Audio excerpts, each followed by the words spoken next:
Welcome to your magic moon message. This is the peace dealer.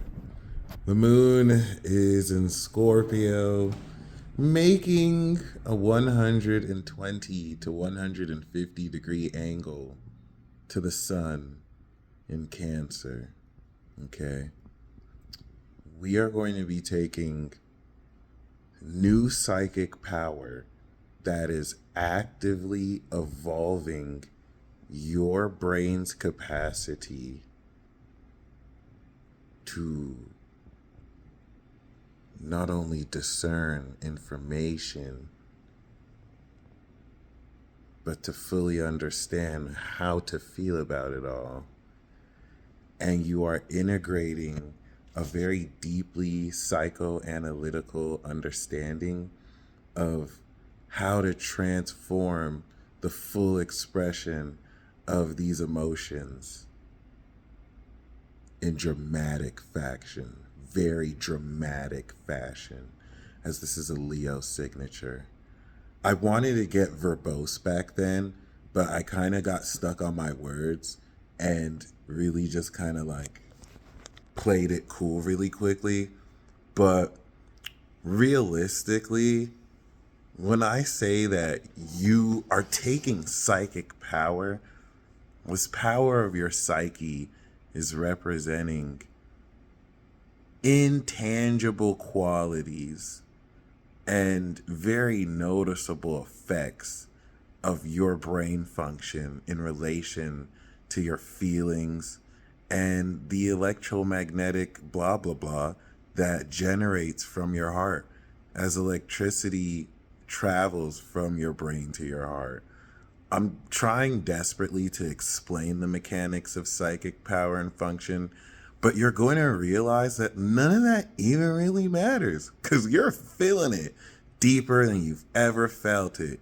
Thank God we had the moon in Virgo, which criticized the way we felt by harshly revealing how illogical and delusional we may be feeling our feelings. A thorough analysis of what's actually real about what we're feeling.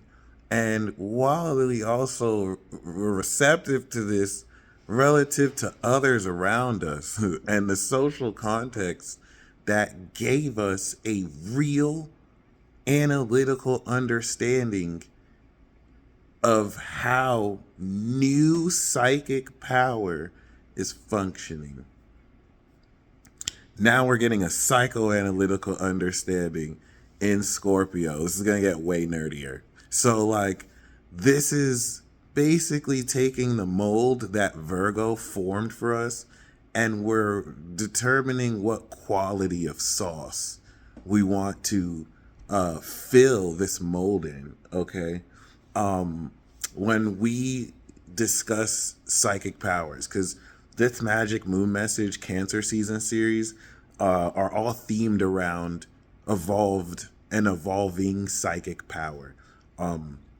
Like the last few titles have been integrating evolving psychic power. When we come into the full moon, we'll be harvesting evolving psychic power. So, first of all, especially with Pluto and how many times have I said first of all? But especially with Pluto in Aquarius and Uranus on the verge of shocking you in Gemini for the rest of the decade, I want to really approach psychic power much more unconventionally, especially now that Neptune is out of Pisces, in a way that's almost seemingly unrealistic, even though it's hyper realistic and supernatural. I do, when I say psychic powers, mean psychic powers, telekinesis, telepathy, teleportation, which I won't say strictly psychic, but enhanced intuitive function, dream recall, precognition. It's not really going to feel like you're being received powers out of nowhere. It's a very deep revelation of unconscious autonervous functions within your body and mind, because the mind, especially for the psyche, and you're increasingly becoming aware of processes you have done your whole life. And what's even better is you've done this every year your whole life. So what is happening now is something that's happened every year regarding the firmware or software update that is every Cancer season, we'll say, right? The new moon in Cancer activating that. So Jupiter, that's in Cancer, as this new moon we had was conjunct Jupiter in Cancer, is now like new hardware that comes with this yearly firmware update. Because of course, every 365 days naturally, just going through a cycle or living that long, you're going to integrate new experiences. And when you come back to approach re-understanding of yourself, like a phone, right? You're going to update it, right? You're going to work through the patched bugs, the lessons you learned from the last year. But this year, right, you're upgrading, let's say psychic power is a video game. And now you're not operating off the PlayStation 3. You're operating off the PlayStation 4. Enhanced graphics, more RAM, there's more memory, there's more capability. So the way that you would use these powers are not going to be the same way you would use old ones, almost as if you outgrew old clothes, and the way you used to feel is going to feel so much luxurious. The way you'd feel if you opened up like a brand new video game and it's been overhyped.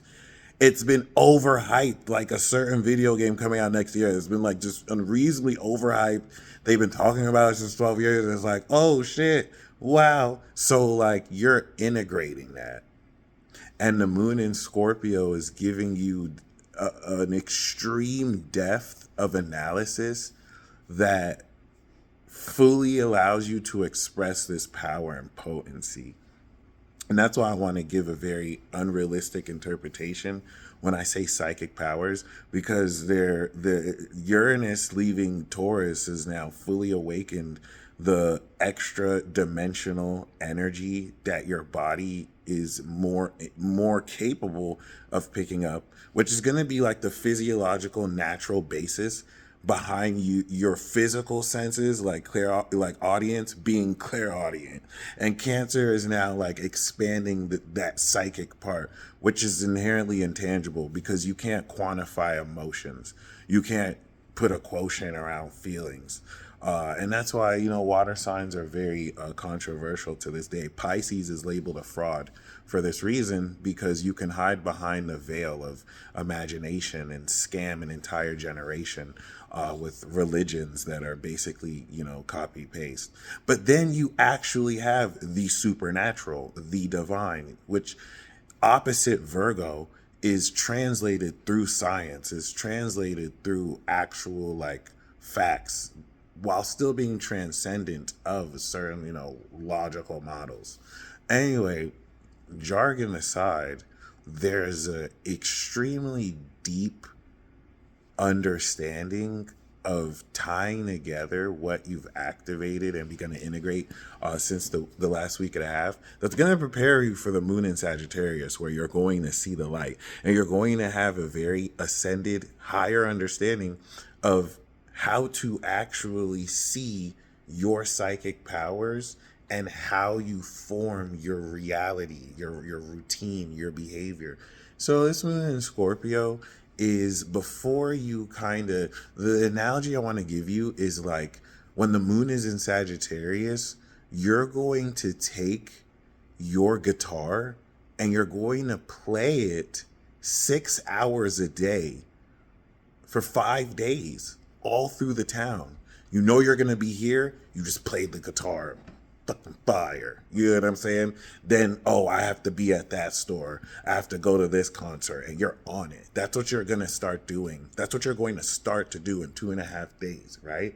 But before you can do that, you have to feel that, oh, I can actually play the guitar. So that I don't show up to these stores and they're like, that shit is trash, son. Like, work on your, right? So this moon in Scorpio, that Leo signature is you establishing the talent. It's like, okay, you activated superpowers. Sorry.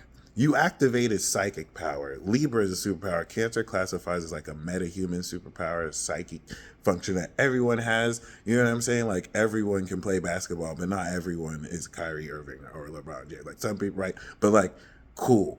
You're feeling what your max is, and you're going to take that moon in Sagittarius and see how you can like tie it together. All right, because when the moon goes into Capricorn, you're not only going to understand utilization.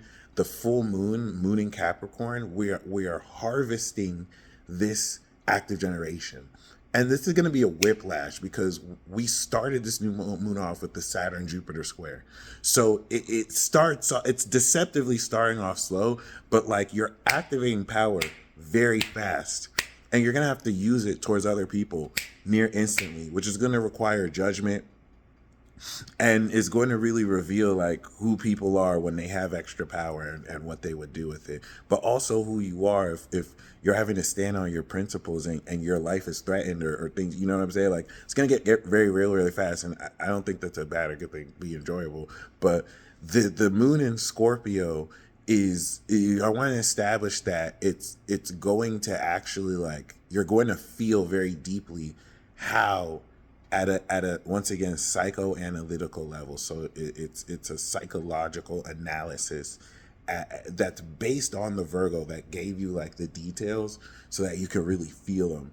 That's going to prepare you for moon in Sagittarius, and the square that the moon in Scorpio is making to Pluto in Aquarius is what's going to really challenge that sense of your value and worth when you're getting mercilessly jumped by the collective. I'm talking about collective frequencies just gunning for you at a very core soul level to demoralize and just do anything to get a rise out of you. But more so also in an elitist view, like you could never be on our level and like you're worthless, you're this, and that. And it's very easy to mistake that for depression, anxiety. It's very subtle in its application and it does not originate from this transit. But the moon in Scorpio square is going to highlight not only its intensity, but mathematically its completion. It's where the fuckery now completes itself. That was activated the last time the moon is in Aquarius, and the next time the moon is in Aquarius, we're going to activate it again, and it's going to be a phenomenon that intensifies over the next 20 years till 2044, when now we will transition these diabolical Plutonian lunar cycles into Pisces. It only gets like more terrifying, but you get terrifyingly stronger. And the best way I can say to like combat that is to just talk ludicrous amounts of shit, because the intensity of this, depth. Scorpio is psychological strength that can stand criticism and hatred from other people. Think about Scorpios. They're the most hated people. They're some of the most hated people in the world. Most fixed signs are, I mean, everyone, right? Anyone could be. But like handling that intensity with the square is going to now complete that moon in Aquarius, Taurus, Leo, and complete that breaking through that aligned with the sun fully expresses the depth of this power. TLDR, Cancer is the feeling, Scorpio is the intensity of the feeling. You've activated a new feeling. How deeply can you feel it? Because when the moon goes in Sag, how much can you sustain that deep feeling? Okay. Uranus is going to, your ass is going into Gemini. Uranus is going into Gemini. And this is about to be like, I was going to exaggerate. I wanted to exaggerate. It's going to be definitely enlightening. And yeah, once again, when I do say like integration of psychic powers, I really do. Like synchronization is complete. So like you're witnessing yourself facilitate fantasy sci-fi like experiences, but you'll now step into a hardcore like translation of a new way to make sense of it. So you guys stay blessed as always. Peace.